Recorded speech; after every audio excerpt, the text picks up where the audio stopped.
कैसे हैं आप लोग? मस्त, जबरदस्त, बढ़िया, अच्छे से, अच्छे या बहुत अच्छे। चलिए, पिछले 3 वीडियो में हमने जो है चैप्टर 1 का कंसेप्ट देखा है और आशा करता हूं कि वो चैप्टर 1 के कंसेप्ट जितना है, जो कोर कंसेप्ट है उसकी बात कर रहा हूँ। 5-10% इधर उधर जो है कुछ चीजें होंगी जो रह गई होंगी, क्योंकि मैंने कहा है कि हम लोग किसके लिए जा रहे हैं, 60 प्लस 65 के घेरे में हम लोग हैं। 5 नंबर डेरिवेशन हटा के चल रहा हूँ। अच्छा, उसके अलावा कुछ छोटी मोटी चीजें होंगी, तो वो एमसीक्यू करते समय, क्वेश्चन करते समय वो छिटपुट चीजें जो है वो हम लोग पकड़ लेंगे, तो हम लोग पहुंच जाएंगे 100% कंसेप्ट। ठीक है, तो आशा करता हूं कि जो 3 वीडियो आपको मिला होगा, राउंड फिगर में आप देखिएगा तो 2 घंटे का होगा सब मिला के मेरे ख्याल से। 2 घंटे, हाँ 2 घंटे, 2 घंटे 2.5 घंटे का मान लो, तो वो कोई ज्यादा है नहीं। वो टफ, समझ रहे हैं बात को, तो ज्यादा कुछ है नहीं। तो वो यदि आप देख लेते हैं तो हम लोग जो है एमसीक्यू के कंसेप्ट को समझने और करने लायक आसानी से हो जाएंगे, और ये कोई बहुत बड़ी चीज नहीं है। तो चलिए, बिना किसी देरी के हम लोग शुरू करते हैं। कुछ एमसीक्यू आज करते हैं, थोड़ा कम ही एमसीक्यू करेंगे। आज थोड़ी टाइम की कमी हो गई है बहुत ज्यादा, क्योंकि जो है कुछ बिजी शेड्यूल रह गया था। तो फिर भी वीडियो तो आपको डेली मिलता रहेगा। हम लोग यहाँ पर शुरू करेंगे एमसीक्यू, और वो भी बिना किसी देरी के एमसीक्यू शुरू करते हैं। इसमें 10, 12, 15 एमसीक्यू आज जितना हो सकता है करते हैं इसको, एमसीक्यू जितना भी है। तो देखिए यहां पर जो है, यहाँ पे दिया हुआ है, ठीक है, आपको दिख रहा होगा। थोड़ा सा और मैं जूम कर दूं इसको तो ज्यादा अच्छा रहेगा। ठीक है, अ बॉडी कैन, यहां पर दिया हुआ है कि a body can be negatively charged. इसको ले लो थोड़ा सा मैं, ठीक है। A body can be negatively charge, अरे क्लियर हो जाओ भाई। A body can be negatively charged by, यानी यहां पे 4 ऑप्शन दिया गया और बोल रहा है कि एक बॉडी को नेगेटिवली चार्ज किया जा सकता है giving excess of electron to it, इसको एक्सेस इलेक्ट्रॉन दे करके, मतलब ज्यादा इलेक्ट्रॉन दे दिया जाए इसको। Removing some electron from it, इससे कुछ इलेक्ट्रॉन निकाल लिया जाए। Giving some proton to it, कुछ प्रोटॉन इसको दे दिया जाए। Removing some neutron from it, कुछ न्यूट्रॉन इससे निकाल दिया जाए। ठीक है, तो देखिए यदि कोई बॉडी न्यूट्रल है, याद रखिएगा, यदि कोई बॉडी न्यूट्रल है तो आपको ये बिल्कुल बात ध्यान में रखनी है कि इस पर यदि न्यूट्रल बॉडी है तो इसमें इलेक्ट्रॉन और प्रोटॉन दोनों के नंबर इक्वल होंगे, क्योंकि जितने प्रोटॉन होंगे उतने ही इलेक्ट्रॉन होंगे। इसका मतलब ये हुआ कि जितना नेगेटिव चार्ज इलेक्ट्रॉन के कारण होगा उतना ही पॉजिटिव चार्ज प्रोटॉन के कारण होगा। दोनों एक दूसरे को कैंसिल करेंगे और ओवरऑल ये बॉडी जो होगा न्यूट्रल हो जाएगा। अब यहां पर बोल रहा है कि इसको एक्सेस इलेक्ट्रॉन दे दिया जाए, यानी इलेक्ट्रॉन इतना दिया जाए कि इलेक्ट्रॉन की संख्या ज्यादा हो, प्रोटॉन की संख्या कम हो। तो सीधी ये बात आ गई कि हाँ भैया ये तो नेगेटिवली चार्ज हो जाएगा। ये बात आप सही बोल रहे हो, यानी एक्सेस इलेक्ट्रॉन देके इसको नेगेटिवली चार्ज हम कर सकते हैं। ओके है, तो पहला ऑप्शन हमारा ओके है।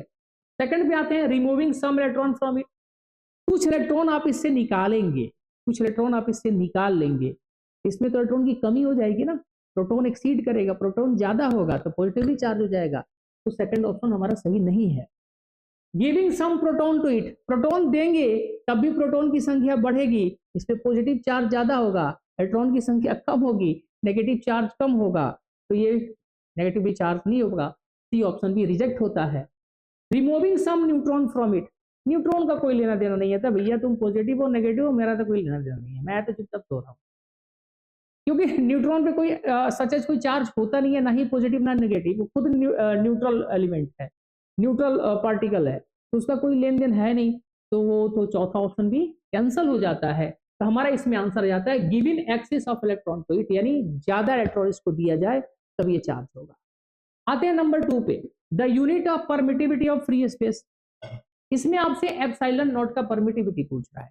अब बहुत सारे बच्चे करते क्या है, ठीक है, बहुत सारे बच्चे करते क्या है कि ये डायमेंशन को याद करते हैं। नहीं भैया, नहीं रे पगले, डायमेंशन याद मत करो। कितना डायमेंशन याद करोगे?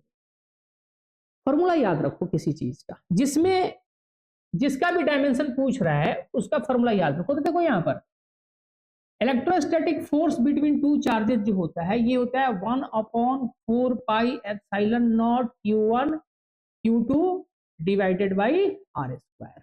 ठीक है, तो यहां पर देखिए F आपको पता है, ठीक है, Q1 Q2 पता है, तो F का यूनिट होता है सर फोर्स है तो न्यूटन हो जाएगा। इसको 1/4 पाई एप्सिलॉन नॉट का निकालना ही है, तो ये ऐसे रहने देंगे। ये चार्ज है तो कूलम होगा, ये चार्ज है तो कूलम होगा, ये डिस्टेंस है तो मीटर होगा, स्क्वायर है तो स्क्वायर कर देंगे। अच्छा जी, अब इसको उधर भेज दो, 4 पाई एप्सिलॉन नॉट को उधर भेजेंगे तो coulomb into coulomb, coulomb square, और नीचे है ये मीटर स्क्वायर, न्यूटन आके इधर डिवाइड कर देगा एक्सचेंज करेंगे तो। अब देखिए 4 पाई तो कांस्टेंट है, इसका यूनिट डायमेंशन यूनिट निकालना है, डायमेंशन नहीं, तो ये हो जाएगा कूलम स्क्वायर पर मीटर स्क्वायर। ये लो जी, मिल गया। तो यदि फॉर्मूला याद है, समझ रहे हैं बात को, तो यदि आपको फॉर्मूला याद है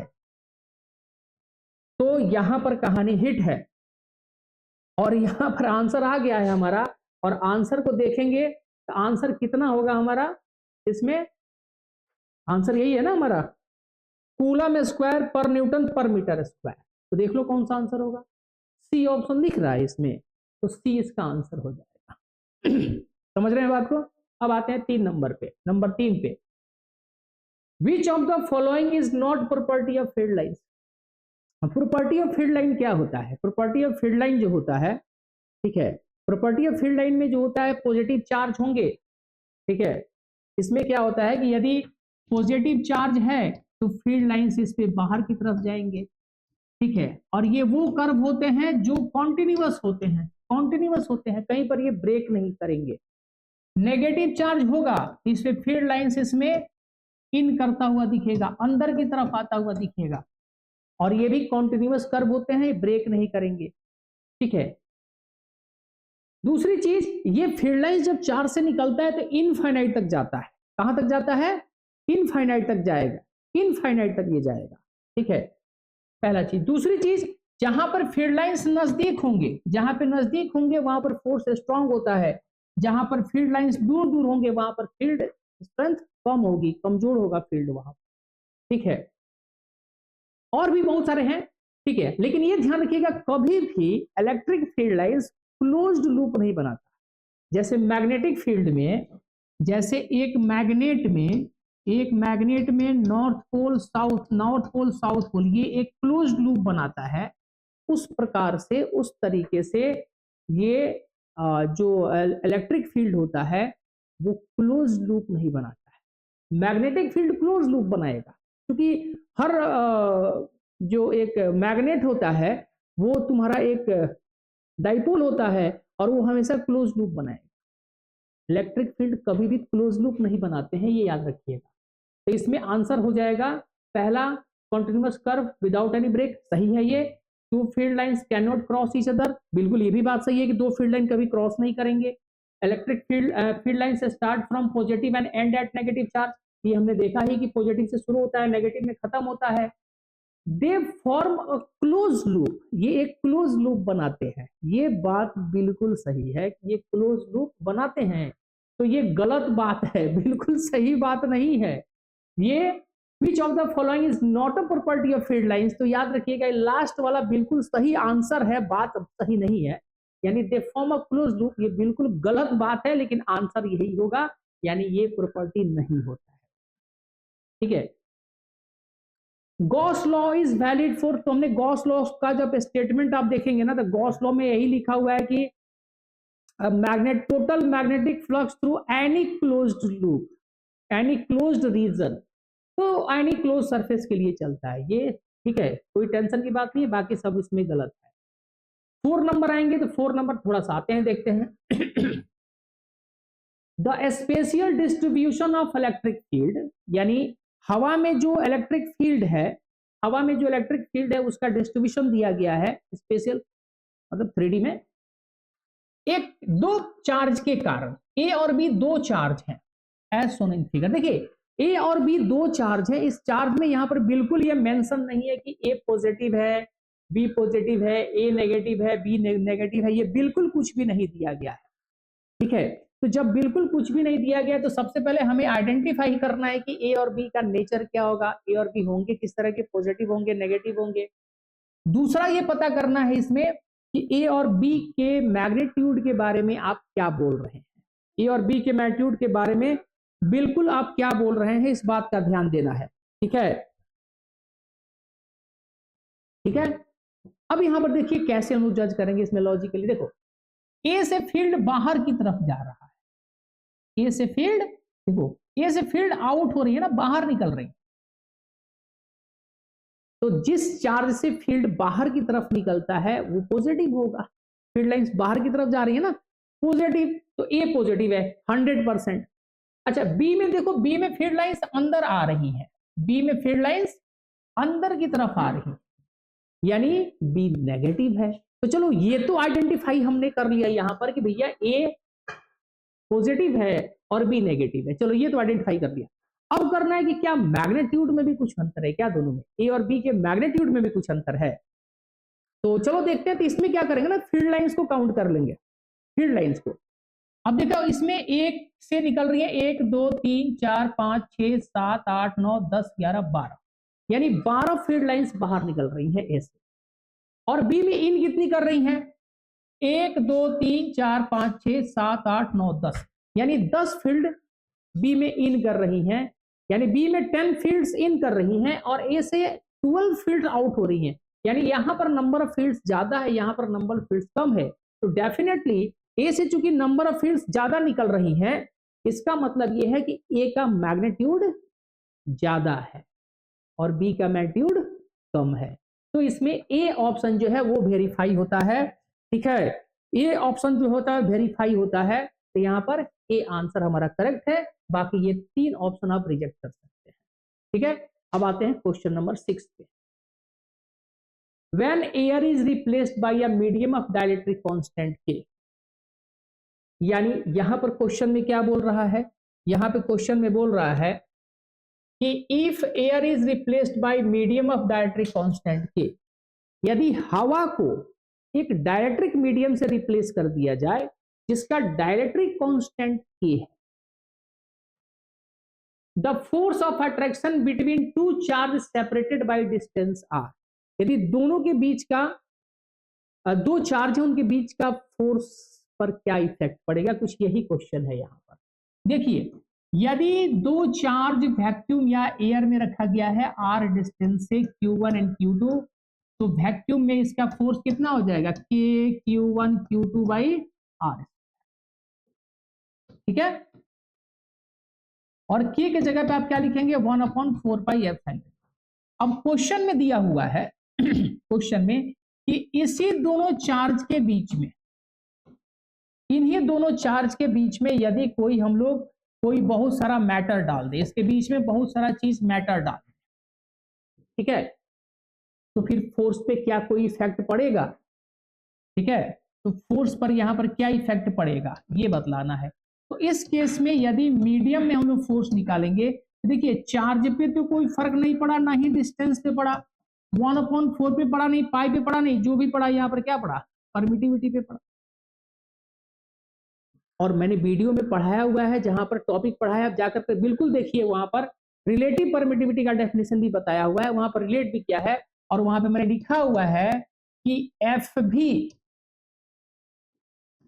भी बाई एफ एम, यानी फोर्स इन वैक्यूम और air and force in a medium when there is medium between the plates, between the charges, यदि दोनों चार्ज के बीच में कोई मीडियम है तो फोर्स Fm लग रहा है, और दोनों चार्ज के बीच में यदि एयर या वैक्यूम है तो फोर्स F भी लग रहा है। तो F भी बाई Fm इक्वल टू होता है K आपको पता है ना, डाई इलेक्ट्रिक कांस्टेंट होता है। क्या होता है, डाई इलेक्ट्रिक कांस्टेंट। अब यदि इसको खींच के आप यहां पे लाइएगा तो देखिए Fm बराबर कितना हो जाएगा, Fb बाई K, Fm इधर आएगा, K डिवाइड करेगा तो Fb बाई K हो जाएगा। अब देखो फोर्स और डायलेक्ट्रिक कांस्टेंट में क्या रिलेशन है? डायलेक्ट्रिक कांस्टेंट जितना बढ़ाओगे फोर्स उतना डिक्रीज करेगा, इनवर्स रिलेशन है। यानी यहां पर इस केस में फिर क्या हो जाएगा, सीधी बात है कि डिक्रीजेस के टाइम्स डिवाइड कर रहा है ना। तो वैसे भी यदि डायलेक्ट्रिक कांस्टेंट की वैल्यू बढ़ेगी तो यहां पर देख लीजिए मीडियम में जो भी डायलेक्ट्रिक कांस्टेंट का वैल्यू इंक्रीज करेगा मीडियम में फोर्स डिक्रीज करेगा। रेसिप्रोकल है ना, इनवर्स रिलेशन है। तो इसका आंसर इसमें हो जाएगा ए डिक्रीजेस के टाइम्स। अब आते हैं क्वेश्चन नंबर 7 पे। ठीक है, क्वेश्चन नंबर 7 में क्या दिया है, a point positive charge is brought near the isolated conducting sphere. यानी एक चार्ज है, पॉजिटिव चार्ज है, ऐसे ऐसे एक पॉजिटिव चार्ज है, उसको एक स्फीयर के नजदीक, कंडक्टिंग स्फीयर के नजदीक लाया गया और जो फील्ड पैटर्न बना उसको यहां पर शो किया गया है। तो बताना इसमें से कौन सा ऑप्शन सही है। तो चलिए यहां पर देखते हैं हुआ क्या है कहानी। ठीक है, यदि एक पॉजिटिव चार्ज को एक स्फीयर के नजदीक लाओगे तो इंडक्शन के कारण, ठीक है, क्या दिख रहा है यहां से कुछ चमक रहा है, समथिंग कुछ चमक रहा है क्या यहाँ पे? ये लाइट थोड़ी सी चमक रही है, एक सेकंड में ठीक कर दूं, आप लोग रुक जाइए, इसको ठीक कर दूं मैं। अब मेरे ख्याल से ठीक हो गया होगा। हाँ जी ठीक हो गया।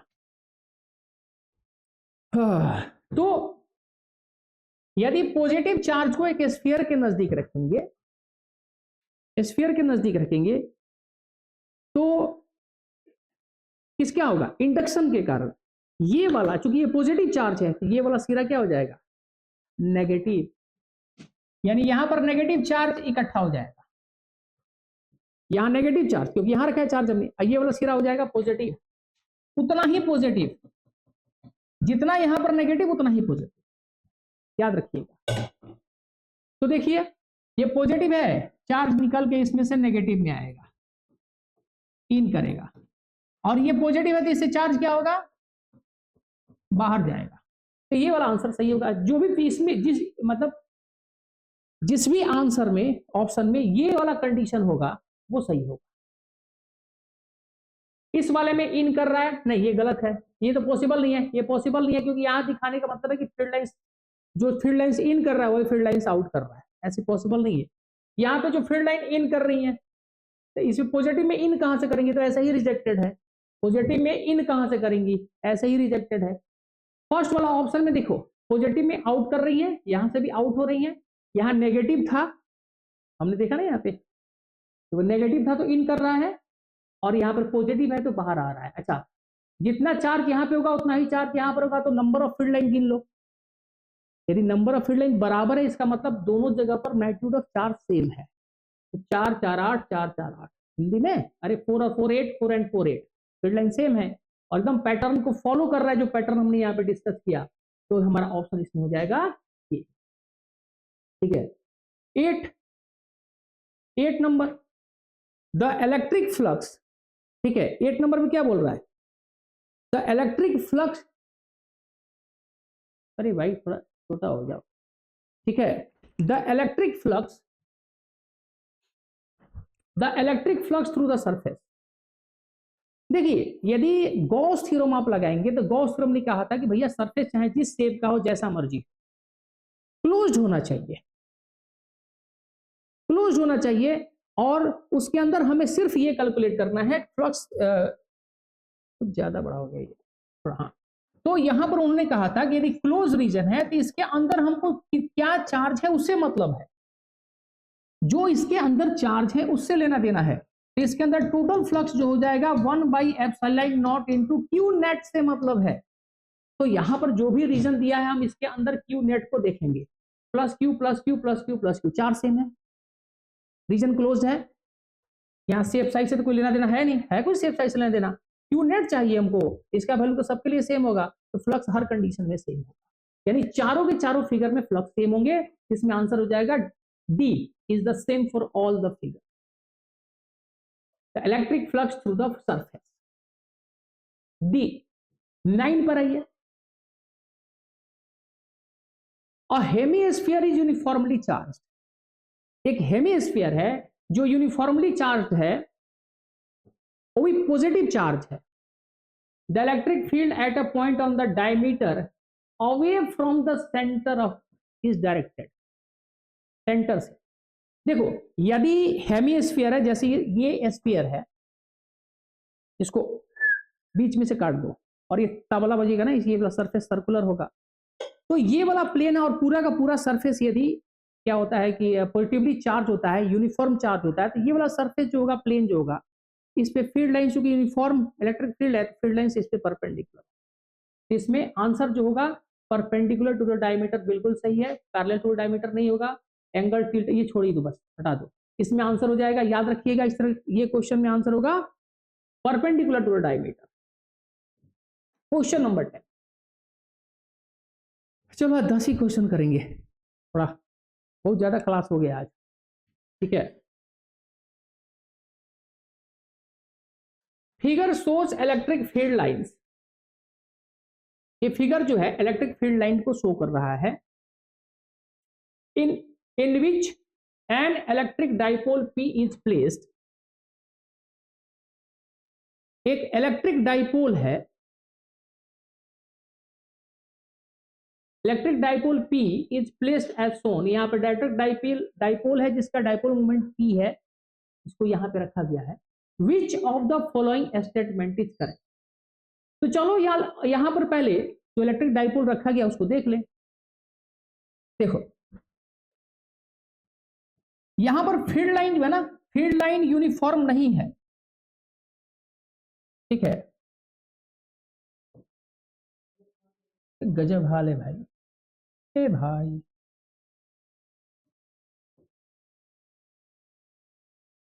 यहां पे, ओहो, यहां पे फील्ड लाइन जो है कुछ ऐसे बिखर रहा है ना, ऐसे कुछ बिखर रहा है। यहां पे डाइपोल को रखा गया है, यहां माइनस क्यू रखा गया है, यहां प्लस क्यू रखा गया, और यहां डाइपोल मोमेंट P। इस पे फोर्स की चर्चा करनी है। देखिए इस प्लस क्यू पर जो फोर्स लगेगा इस डायरेक्शन में लगेगा, और वो लगेगा प्लस क्यू इंटू ई। और देखो यहां पर पैरेलल लाइंस नहीं है। यदि कहीं पर भी पैरेलल लाइंस होते हैं ना, पैरेलल लाइंस यानी दो इसके बीच की डिस्टेंस सेपरेट नहीं होती है, डिस्टेंस जो है इंक्रीज या डिक्रीज नहीं होती है, तो पैरेलल लाइंस है। पैरेलल लाइंस कहीं पर भी होंगे तो इलेक्ट्रिक फील्ड का वैल्यू हर जगह सेम होगा। इलेक्ट्रिक फील्ड का जो स्ट्रेंथ होगा वो हर जगह सेम होगा, ठीक है। इस केस में तो यहां पर यदि एक आप डाइपोल रखेंगे तो यहां पर जितना इलेक्ट्रिक फील्ड होगा यहां पर भी उतना ही इलेक्ट्रिक फील्ड होगा। तो इस कंडीशन में इस दोनों चार्ज पर जो फोर्स होगा, इस पर फोर्स इधर लगेगा प्लस क्यू इंटू ई, और इस पर फोर्स अपोजिट लगेगा। क्योंकि यदि आपने वीडियो नहीं देखा है, मैं बार बार बोल रहा हूँ, यदि आपने 3 वीडियो जो है कंसेप्ट का नहीं देखा है तो फिर ये समझने में आपको बहुत दिक्कत होगी बेटा। आप बिल्कुल वो जाके वीडियो देख लीजिए, 2.5 घंटे के आसपास टोटल मिला के 3 वीडियो होगा, ठीक है। अलग अलग 3 वीडियो है, तो वो आप बिल्कुल देखिए, तब यहाँ मजा आएगा आपको करने में। और फिर मैंने बोला ना 60 प्लस का आप आराम से ख्वाब ले सकते हैं। तो यहाँ पर जो है फोर्स इस पर इधर लगेगा, क्योंकि मैंने बताया कि नेगेटिव चार्ज पर इलेक्ट्रिक फील्ड के अपोजिट डायरेक्शन में फोर्स लगता है, और पॉजिटिव पर ई के ही डायरेक्शन में फोर्स लगता है। क्योंकि दोनों ही पॉइंट पर इलेक्ट्रिक फील्ड का वैल्यू सेम होगा, इसीलिए मैग्नीट्यूड तो दोनों फोर्स का सेम होगा, लेकिन चूंकि डायरेक्शन अपोजिट होने के कारण इस पर नेट फोर्स जो लगता है, इस पे नेट फोर्स जो लगेगा वो 0 लगता है, मैंने बताया। लेकिन यहां पर आप देखिएगा तो फील्ड लाइंस जो है पैरेलल नहीं है, दूरी बढ़ते जा रहा है इनके बीच का, और इनके बीच की दूरी बढ़ रही है। इसका मतलब यहां पर फील्ड लाइन जो होगा ये डिफर करेगा। 2 कर देता हूं, और यहां पर जो फील्ड लाइन, इस पर जो फोर्स लगेगा माइनस क्यू इंटू E1 कर देंगे। ये दोनों फोर्स में सर अंतर होगा, क्योंकि चार्ज तो सेम है यहां पर। लेकिन देखिए जहां पर फील्ड लाइंस प्रॉपर्टी हमने पढ़ा था फील्ड लाइंस का, कि जहां पर रेयर होंगे फील्ड लाइंस, थोड़े दूर होंगे, वहां पर फील्ड वीक होता है, और जहां पे नजदीक होंगे यहाँ पे फील्ड स्ट्रांग होता है, इसका मतलब ये है कि E1 जो है, ठीक है, इसका मतलब है E1 जो है E2 से बड़ा है, यानी यहां जो फोर्स है वो बड़ा है, यहां जो फोर्स है वो वीक होगा। चार्ज तो सेम है लेकिन फील्ड यहां बड़ा है, यहां फील्ड वीक है, तो यहां फोर्स बड़ा होगा, यहां फोर्स कम होगा। यानी तो इधर वाला तगड़ा है, इधर वाला वीक है, तो नेट फोर्स किधर लगेगा, जो तगड़ा होगा उधर। 180 पे दो फोर्सेस लग रहे हैं, 180 है ना, एक इधर 180 लग गया, तो जिधर जो तगड़ा है इधर की तरफ नेट फोर्स लगेगा। यानी यहां पर जो एफ नेट जो लगेगा ये सर लेफ्ट साइड में लगेगा। तो इसमें जो ऑप्शन होगा, the dipole will not experience any force, बिल्कुल गलत बात, फोर्स एक्सपीरियंस तो करेगा ही करेगा, ना करने का सवाल ही नहीं है। The dipole will experience a force towards right, right तो बिल्कुल नहीं करेगा, हमारा आंसर तो राइट आया नहीं, हमारा लेफ्ट आया है। The dipole will experience the force towards left, yes C answer होगा। And the dipole will experience force upward, ये कहां से लेके आ गए, डी तो बिल्कुल नहीं होगा, तो इसमें जो होगा हमारा आंसर होगा सी। ठीक है, चलिए तो आज इतना ही रहने देते हैं, कल थोड़ा ज्यादा एमसीक्यू करेंगे। मिलते हैं नेक्स्ट वीडियो में, तब तक के लिए मस्त रहिए, खुश रहिए, पढ़ते रहिए, लिखते रहिए, जो मर्जी कीजिए, उल्टा सीधा काम ना कीजिए। मिलते हैं नेक्स्ट वीडियो में।